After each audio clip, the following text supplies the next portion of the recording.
बंटी कबूतर नारियल पानी बेच के अपने परिवार का गुजारा करता था। वो सुबह सुबह नारियल पानी बेचने के लिए अपने घर से निकल पड़ता। नारियल पानी वाला, ठंडा ठंडा नारियल पानी ले लो। नारियल पानी वाला, ठंडा ठंडा नारियल पानी ले लो। अरे ओ नारियल पानी वाला, जरा इधर तो आना। अभी आ रहा हूँ बहन। बंटी कबूतर नारियल पानी लेके हरी काकी तोती के पास जाकर बैठ जाता है। ये लो बहन नारियल पानी। इस तरह बंटी कबूतर पूरे दिन घूम के नारियल पानी बेचा करता था। वे शाम को अपने घर आता है और अपनी पत्नी टोनी से कहता है, अरे टोनी, ये लो आज की कमाई, इसमें से आधा पैसा निकाल के रख दो, बिटिया की पढ़ाई के काम आएगा। अरे मैं कहती हूँ जी, थोड़ा खुद पे भी ध्यान दिया करो, आजकल तुम्हारी तबीयत ठीक नहीं रहती। अरे क्या करूँ टोनी, बिटिया के भविष्य की बहुत चिंता है। ठीक है जी, मैं आपके लिए पानी लेकर आती हूँ। इसी तरह उनके जीवन के दिन कट रहे थे। एक दिन बंटी कबूतर नारियल पानी बेचने जा रहा था। तभी एक बाज उस पे हमला कर देता है। उस हमले में बंटी कबूतर उस बाज का शिकार बन जाता है। ये सारा मंजर दूर पेड़ पे बैठी सुंदरी कवि देख रही थी। सुंदरी कवि टोनी चिड़िया के पास जाती है और उसे बताती है, अरे टोनी, तुम तो लुट गई, बर्बाद हो गई। तुम्हारे पति को एक बाज ने मार डाला है। ये सुनकर टोनी रोने लग जाती है। अरे ये तुम क्या कह रही हो सुंदरी? उस बाज की मेरे पति से क्या दुश्मनी थी? कई दिनों तक टोनी बंटी कबूतर की याद में रोती रहती है। एक दिन टोनी की बेटी पिंकी उसके पास आकर कहती है, अरे माँ, कई दिन हो गए, तूने कुछ भी नहीं खाया, तुम तो कमजोर होती जा रही हो माँ। इस तरह तुम्हारी तबीयत खराब हो जाएगी। माँ, अगर तुम्हें कुछ हो गया तो मुझे कौन देखेगा? तुम मेरे लिए थोड़ा सा भोजन तो कर लो ना माँ। अपने दिल पे पत्थर रख के टोनी फिर से अपने जीवन की शुरुआत करती है। अरे पिंकी बिटिया, मैं नारियल पानी बेचने जा रही हूँ, तुम घर का ध्यान रखना। अरे माँ, मैं तुम्हें अकेले नहीं जाने दूंगी, मैं भी तुम्हारे साथ चलती हूँ। नहीं बेटा, तुम घर पे रहो और घर की देखभाल करो, मैं जल्दी आ जाऊंगी। टोनी किसी तरह पिंकी को समझा देती है और नारियल पानी बेचने चली जाती है। नारियल पानी ले लो, ठंडा ठंडा नारियल पानी ले लो, ताज़ा और ठंडा नारियल पानी ले लो। तभी पास बैठा कालू कौवा कहता है, अरे ओ टोनी, तू अपना नारियल पानी कहीं और जाके बेच। इस जंगल के पंछी अब कोल्ड ड्रिंक पीते हैं। तू अपनी दुकान उठा और कहीं और जाके खोल। ठीक है कालू भैया, मैं कहीं और जाके अपना नारियल पानी बेच लूंगी। थोड़ी दूर जाके अपने नारियल पानी का ठेला लगा लेती है। सुबह से शाम हो जाती है, लेकिन उसका एक भी नारियल पानी नहीं बिकता। जंगल के सारे पंछी कोल्ड ड्रिंक पी रहे थे। नारियल पानी ना बिकने के कारण टोनी उदास हो जाती है। इसी तरह कई दिन गुजर जाते हैं। जंगल के सारे पंछी धीरे धीरे बीमार पड़ जाते हैं। तभी डॉक्टर कुकू कौवा उनको बताता है, आप लोगों की सेहत कोल्ड ड्रिंक पीने के कारण खराब हो गई है। अगर आप लोगों को अपनी सेहत ठीक करनी है तो आज से आप लोग नारियल पानी पियो। ठीक है डॉक्टर साहब, हम लोग आज से नारियल पानी पीना शुरू कर देंगे। इसी तरह सब पंछी मिलके टोनी के ठेले पर जाते हैं। टोनी अपने ठेले के पास उदास बैठी थी। अरे टोनी चिड़िया, आज हम तुम्हारे ठेले पे नारियल पानी पीने आए हैं। हमने कोल्ड ड्रिंक पीना छोड़ दिया है, क्या तुम हमें नारियल पानी पिलाओगी? टोनी ये सुन के खुश हो जाती है। टोनी, अरे हाँ, क्यों नहीं, मैं भी आप सबको नारियल पानी पिलाती हूँ। अब टोनी कबूतरी नारियल पानी बेच के अच्छा पैसा कमाने लगती है और खुशी खुशी अपनी बेटी के साथ अपना जीवन बिताने लगती है।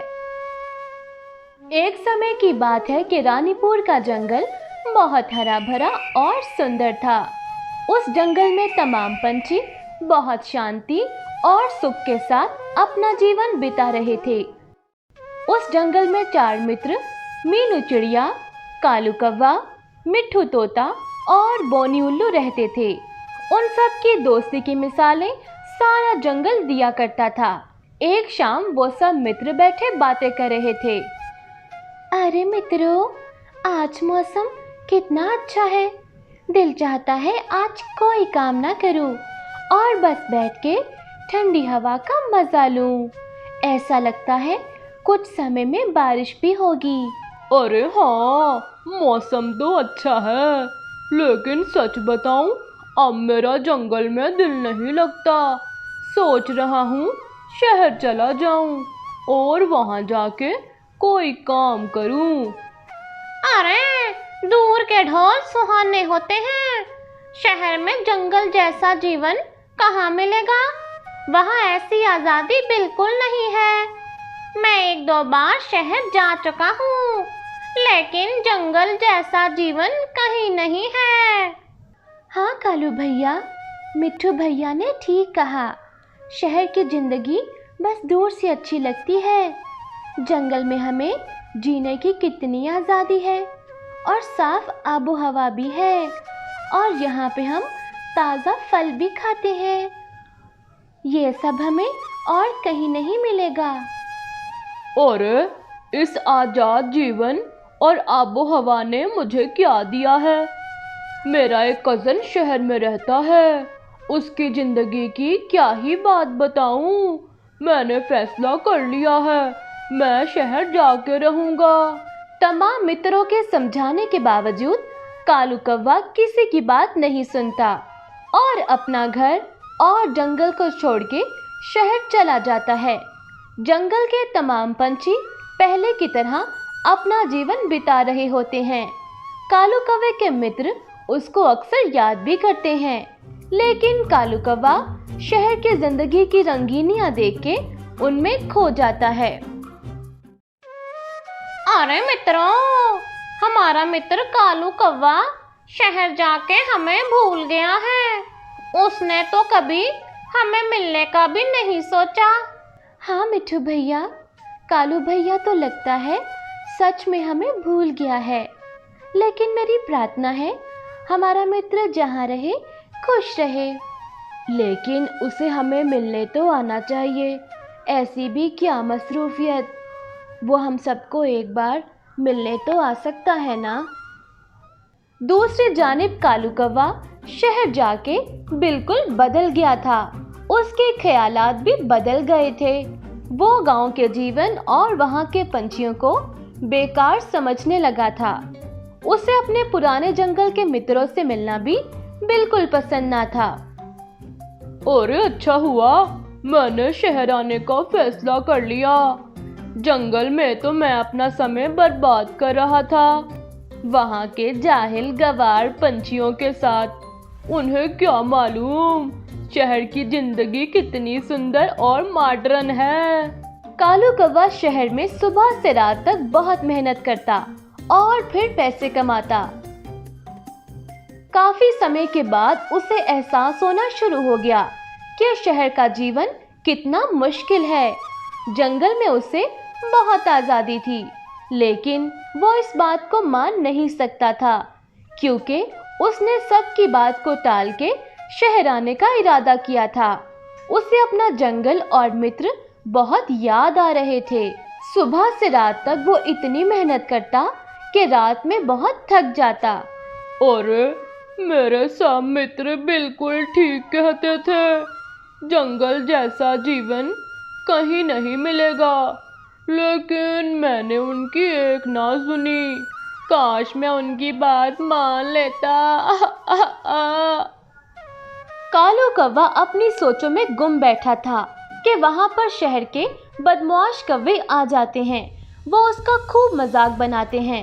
अरे अरे देखो, जंगल से पेंडू कौवा शहर आया है। हो हो। वो बदमाश कौवे कालू कौवे को बहुत मारते पीटते हैं, यहाँ तक मार मार के उसे गंजा कर देते हैं। उससे उसकी तमाम जमा पूंजी, तमाम पैसे और सब चीजें लेके भाग जाते हैं। कालू कौवा सारी रात वहां बैठ के रोता रहता है और वे बहुत दुखी होता है। कालू कौवे का दिल टूट जाता है। उसे अपने जंगल के साथी मित्र बहुत याद आते हैं, क्योंकि अगर वो उसके साथ होते तो कभी भी उन बदमाश कौवों को इतनी हिम्मत ना मिलती कि कालू कौवे को मार पीट कर सके।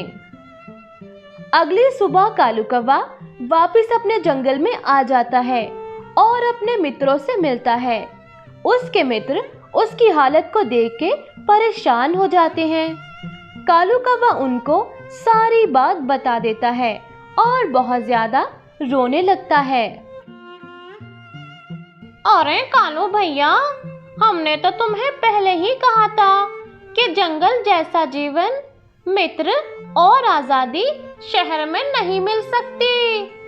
हाँ कालू भैया, पर आपने हमारी एक बात ना सुनी थी। हमने तो आपको समझाने की बहुत कोशिश की थी। अरे हाँ मित्रों, आपकी बात तो ठीक थी। मैंने उस वक्त आपकी कोई बात नहीं सुनी। मुझे माफ कर दो। मैंने गलती की थी और उसकी सजा भी मुझे मिल गई है। हा हा हा। कालू कौवे के मित्र उसको गले से लगा लेते हैं और उसको हौसला देते हैं। कालू भैया, रो नहीं। ये अच्छी बात है कि आप हमारे पास वापस आ गए। हम सब आपके साथ हैं और अब हम सब मिलके एक साथ रहेंगे। अरे हाँ कालू भैया, हम सब आपके साथ हैं। तुम्हारा जंगल में स्वागत है। कालू कौवा अपने मित्रों से मिलके बहुत खुश होता है और उसे इस बात का एहसास हो जाता है कि अपने मुखलिस दोस्तों को छोड़ के कभी नहीं जाना चाहिए।